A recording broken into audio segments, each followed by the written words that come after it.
Bridjane Baran, pourquoi ce livre, Le Train, rené de ses cendres au pays du dodo, avec comme sous-titre l'histoire du train à l'île Maurice, 1864-2019. C'est le travail de plusieurs années.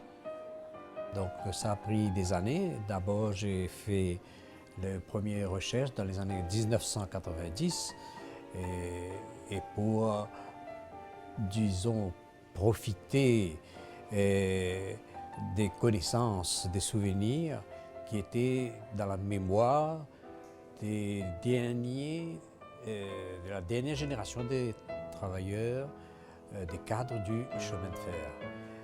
Parce que je me disais que si je ne le fais pas, et là j'ai été, disons, un peu forcé à le faire par rapport à un Mauricien établi à Paris qui disait, et je vois que vous écrivez, vous êtes intéressé dans le chemin de fer. J'avais écrit un ou deux articles, alors il me dit, allons collaborer ensemble et allons faire quelque chose comme si de plus régulier, de plus scientifique. Et là, je contactais une trentaine, une quarantaine de personnes qui étaient dans le chemin de fer et qui allaient quelques années plus tard disparaître ou de bon avec tout ce qu'ils avaient dans leur tête. Et j'ai recueilli cela, ça a pris beaucoup de temps. Et ensuite, j'ai consulté les archives du chemin de fer, les archives des journaux, les archives à Coromandel. Et puis, je fais de temps en temps, on and off, comme on dit, un texte, jusqu'à l'an 2000, un petit peu après. Par la suite, je conservais cela. Je n'avais pas l'intention de faire une publication. Et puis arrive le moment où on annonce, voilà, le train va revenir à Maurice à travers le projet Métro Express. Alors là, ça fait comme un déclencheur. Et je me suis dit, allons convertir ça en un livre qui pourrait être consulté par les Mauriciens, mais surtout c'est des jeunes générations à qui, quand on pose la question, est-ce que vous savez qu'il y avait le train à Maurice? Mais non, vous devez plaisanter. Alors je crois que avec le recul qu'on prend avec l'histoire du chemin de fer 1864-1964, on va informer et sensibiliser pas mal de personnes au fait que le train n'est pas quelque chose de nouveau, c'était là. Mais puis ça s'est endormi en 1964 pour le train de marchandises, mais quelques années plus tôt, 56, pour les trains de passagers. Quelles sont les grandes dates de l'histoire du train à l'île Maurice? 1864, le premier train démarre. 1864, le premier train qui part de la gare du Nord, c'est-à-dire de la place Victoria, si vous voulez, où se trouve aussi la gare centrale, où se trouve aussi le quartier général de Mauritius Government Railways. 1864, le premier train démarre avec beaucoup de personnalités du monde sucrier, le gouverneur, qui s'en vont vers Grande Rivière Sud-Est. Et là-bas, grande fête, grande cérémonie donnée par la sucrerie de Beauchamp, puisque l'industrie dépendait énormément de ce nouveau mode de transport pour véhiculer, envoyer son sucre le plus rapidement pour lui. Et puis il y a 1865, la ligne du centre qui va jusque dans le sud, Rosebel, Maïbourg, et ensuite viendra la ligne de Moka quelques années plus tard. Et il y a d'autres embranchements qui viennent jusqu'à Souillac, Tamarin, Yémen, et 1904, on arrive au dernier embranchement. Hein, et c'est terminé. Là, le pays a tout un réseau qui part du nord au sud, de l'est à l'ouest, véhicules, marchandises, passagers, etc. 1904, voilà la dernière ligne qui est ouverte et tout est là sur place et ça va continuer pendant plusieurs décennies, le service surtout du transport de passagers. Et puis arrive 1956, en mars, 31 mars, dernier service pour le passager. Et ensuite, la même année 1956, mars, Et cela m'a été raconté ensuite par M. Santa, mais je vérifiais aussi dans le livre de Jessop, qui est le classique sur l'histoire du chemin de fer à Maurice, qu'en septembre plutôt, 6 mois plus tard, on a rouvert pour quelques jours le chemin de fer avec la visite de la princesse Margaret. C'était le moment où elle allait divorcer, etc.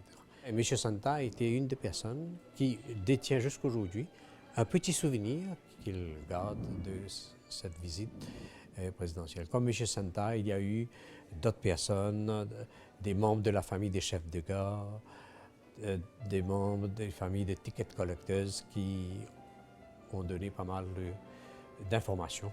En 1956, c'est pas terminé. Le train continuera à transporter les marchandises et le sucre jusqu'à 1964, quand on va fermer pour de bon le chemin de fer. 1965, on commence à démanteler les rails qui vont disparaître, ce qui désole bien sûr pas mal de personnes, surtout ceux qui travaillent dans l'industrie ferroviaire, qui feront cette remarque: You have taken the job which Queen Victoria gave us. Bridjan, pourquoi René? Le train renaît de ses cendres, renaissance. Vous faites sans doute allusion au métro express qu'on voit sur la couverture de votre livre. Je me suis dit, si j'écris, je ne fais que parler de 1864-1964, quel intérêt? Alors là, je me suis dit, puisque le livre, je vais le faire cadrer avec l'arrivée du métro express, alors allons prendre un volet sur le métro express, sur le projet qui date des années 80, sur le retour du train à Maurice à travers le métro express. Alors donc, là j'ai eu collaboration de part et d'autre, et finalement, donc en 7 chapitres, j'ai résumé la progression de ce projet qui nous donne finalement le métro d'aujourd'hui. Alors donc, de cette manière, c'est une renaissance aussi dans le sens que ce métro va emprunter pratiquement le même tracé que les trains dans le passé a suivi. Une dernière question, est-ce que le tracé de l'ancien train et le tracé du métro express sont les mêmes? Pour cette première partie de Port-Louis pour aller à Queupy, le tracé est pratiquement le même, sauf dans certains endroits comme à Vaqua, mais sinon, partout, on va suivre le même tracé. Anouchka Gangabissoun, après les nouvelles, vous changez de registre littéraire et vous revenez à la poésie avec Mirrors of My Heart. Alors, je suis poète, je suis habitée par une grande imagination, mais je suis aussi hypersensible. Alors, la poésie, je dirais pour moi, c'est le domaine magique de la vie qui me permet de trouver un certain équilibre. Alors, jongler avec des mots qui ont rapport à d'importantes explosions d'émotions, ça me fait accepter les épreuves de ces fleuves émotionnels que j'ai traversés et j'arrive à accepter la vie, les fardeaux qui l'accompagnent, et aussi j'arrive à regarder en avant et à continuer de m'avancer. Alors la poésie, c'est un peu le sens de ma vie. Je suis hypersensible et comme j'ai dit, c'est venu à moi par accident. Mais il y a 10 ans de ça, je disais que je ne pouvais pas écrire de la poésie. Mais quand j'ai commencé, j'ai mis la main à la pâte, j'ai reçu de l'appréciation, des encouragements, j'ai remporté des compétitions internationales. J'ai trouvé que ça me donne un plaisir. La poésie, en fait, moi, je suis poétesse et aujourd'hui, je suis prête à défendre ma poésie. Je dirais aussi que c'est un peu la destinée parce que je considère ma poésie comme étant un cadeau du ciel. Au collège, quand j'étudiais, j'étudiais les poètes et leurs poèmes et je voulais être comme eux, d'un essence romantique. Je voulais lutter avec la vie pour écrire mes poèmes, pour vendre mes poèmes, pour essayer de faire lire mes poèmes, lutter financièrement, lutter sur tous les sens. Et il faut faire très attention à ce qu'on demande au ciel parce que même si Dieu a pris beaucoup de moi, Dieu a trouvé que je dois être poète, poétesse. Est-ce que la poésie pour vous, ce sont des emotions recollected in tranquility, comme l'écrit Anita Ojayeb en citant William Wordsworth? Ben, je dirais oui ou non. Des émotions recollectées dans la tranquillité, peut-être oui, mais peut-être non aussi. Alors, pour pouvoir écrire de la poésie, il faut être habité d'un repos physique, mais aussi d'un chaos interne. Alors, si vous voulez dire que j'ai traversé les fleuves, et puis quand j'écris, je suis assise dans une atmosphère calme chez moi et j'écris, peut-être oui, c'est dans la tranquillité. Mais le chaos qui m'habite, ben ça, c'est pas vraiment la tranquillité. Et c'est ce chaos qui fait couler le déversement des mots, ce déversement des mots qui devient des poèmes que j'ai mis en place dans cette anthologie pour faire en sorte que Mirrors soit. Quels sont les thèmes que vous abordez dans ce recueil? Les mirrors, les miroirs renvoient des images de passion, de peur, de désillusion, mais également des images de sérénité, de stoïcisme. Ben, Mirrors, je dirais que c'est avant tout des poèmes que j'ai écrits pour des compétitions de niveau international. Il y en a qui ont été placés parmi les gagnants, il y en a qui ont été reconnus parmi les meilleurs, il y en a non.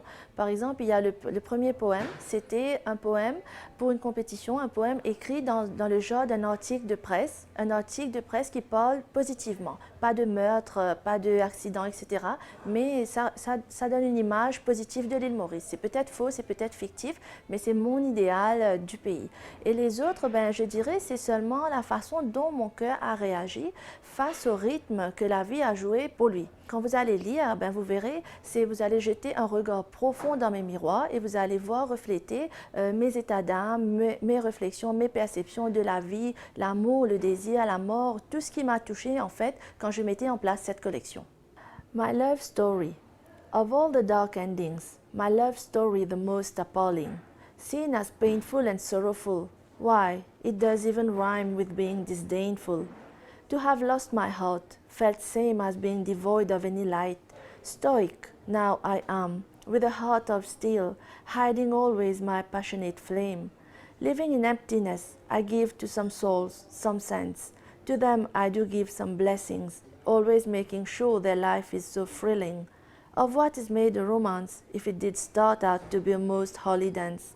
Yet it did end while spitting fire, even if throbbing was the desire. Even if dark is this story, I live always in calm serenity. I have seen through this maze of folly. Here, tempting it is, making of us fools, basking in blindness. Robert Furlong, pourriez-vous présenter à nos téléspectateurs cette anthologie d'Édouard Monique, Manière de dire non à la mort, publiée par Immédiat? C'est bien une sélection de 22 recueils. Une sélection de 22 recueils. Je crois que cette anthologie est à la mesure d'Édouard Monique, parce que Édouard Monique a été un homme de parole, un homme de poésie, mais de poésie dite, de poésie vécue avec sa voix. Quand vous parlez d'Édouard Monique à d'autres auteurs, qui soient français, nigériens, maliens, nigérians, tous vous diront quelle voix. Et Édouard Monique, c'est une voix. Mais c'est une voix aussi qui a ses tourmentes. Il y a ses angoisses aussi dans ce qu'il écrit. Mais en fait, est-ce qu'il écrit? Il écrit parce qu'il faut sauvegarder la parole. Et il a beaucoup écrit sur, justement, le souci de la mort. Si on reprend les recueils qu'il a publiés, vous citiez à juste titre le fait que cette anthologie concerne 22 recueils. Un des premiers recueils s'appelle « Les manèges de la mer et de la mort ». C'est son deuxième ou troisième recueil. Son quatrième recueil s'appelle « Fusillez-moi ». Donc, il y a régulièrement dans les titres de ses ouvrages la référence à la mort. Ensoleillé vif, ça évoque le fait qu'il est ensoleillé jusqu'à la brûlure. Donc, je crois qu'il est un fait que la mort est un thème constant chez Édouard Monique. Mais ce n'est pas la mort dont on a peur, devant laquelle on tremble. C'est la mort que l'on assume. Tout le monde doit mourir un jour, mais restons poètes, c'est-à-dire restons éternels, restons vivants. Le poète ne meurt pas. Et je crois que l'explication fondamentale de cette anthologie, manière de dire non à la mort, le fond, c'est d'assurer la permanence de son écriture. Parce que la mort, le poète ne meurt pas, le poète a dit tellement de belles choses pour que l'homme s'abreuve, il ne peut pas mourir. Robert, que pensez-vous de cette belle phrase d'Édouard Monique dans Parabase? C'est davantage dans la parole que dans l'écriture que naît, s'anime et s'épuise mon souffle. De même, c'est moins du cerveau que des entrailles que jaillit mon dire. Je pense que Édouard résume très très bien le fond de sa pensée. Il l'a dit dans un poème qu'il est condamné à transcrire ses paroles en des lettres, mais c'est une condamnation parce que pour lui, la parole doit être dite. Et là, il rejoint les griots africains. Les griots, ce sont ces troubadours africains qui sillonnent de village en village et qui vont raconter les épopées de la lignée, qui vont raconter les grandes histoires de l'Afrique dans les différents villages. Et Édouard est un griot. Il ne joue pas d'instrument de musique pour s'accompagner de lui, mais si, je me trompe, il a un instrument de musique, c'est sa voix. Et quand on écoute Édouard rire, c'est un rire cyclone. Donc, je veux dire, c'est un homme qui a apporté une dimension nouvelle. Et je crois qu'il rejoint là ces quelques Mauriciens qui ont fécondé la littérature française ou la littérature francophone en apportant un plus. Et le plus que Édouard Monique apporte à la littérature francophone, eh bien, c'est le métissage. Il a apporté un cadeau. Et, Léopold Sédar Senghor l'a reconnu un jour dans la préface d'Anthologie Vif. Édouard Monique a apporté un cadeau à la littérature francophone, à la négritude.